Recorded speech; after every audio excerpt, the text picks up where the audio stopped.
बहिनी आउनु भएको ज्वाइँ आउनु भएको छ है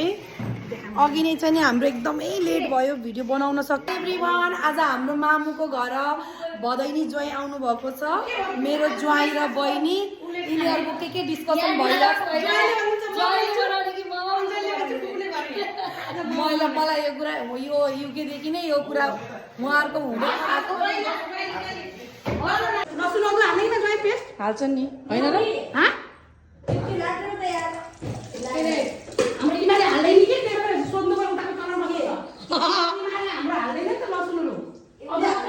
अदुवा छ त्यहाँ मैले ल्याइसकेको छु बाबालाई गिफ्ट ल्याइदिएको भदैनीले अनि के केही पर्दैन भनेको यो चाहिँ नि लिएर आएको छ 8848 है हाम्रो बेबीको चक्लेट आएछ किटक्याट आएछ सानो सानो रहेछ ठुलो रहेछ ल खाइसु छोरी ठुलो तिम्रो लागि फेभरेट चक्लेट ल यो मेन किटक्याट ल ठिकै छ उहाँले प्याच पेलले हुनुहुन्छ यो मसिनो गरे ब्याज अलिकति बेबी यो काटेर खाम तिमी र म गाईले यस्तो काम गर्छन् कसैको गर्दैनन् यो बस यो धेरै ठुलो छ मामु त काटे छैन बस हेर्छ मेरो ज्वाइँ चप गर्नको लागि भोलि नयाँ लुगा लगाएको खोल्यो भोलि मन्दिर जाँदा लगाएर जानु ल मेरो बहिनीको ड्रेस ल हेर्नु साथीहरू यो कुन तरिकाको बेलाइ हो ऊ अरू जेठान सब पनि यहाँ बसेर उभिएर हेरेछ नि त गोजीमा हात राखेर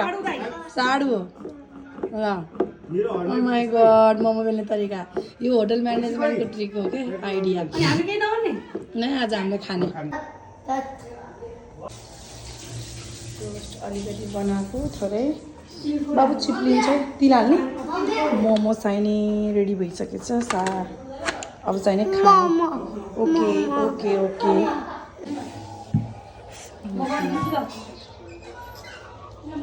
Oh my god जुस छ यार त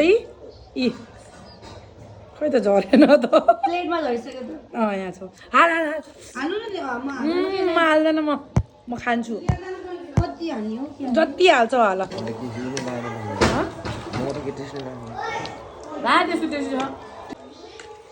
एकदम मिठो भएछ मिठो भएछ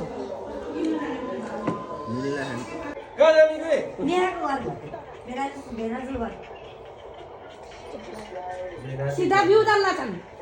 रुम वहाँ बुक भइसकेको छ पैसा तिरिसकेका छन् ल गर्नु सीधा होइन बहिनीलाई फोन गर्छु बहिनीले यहीँ बस्नु भनेर भनेछ बहिनीले भनेर हुन्छ त ज्वाइँले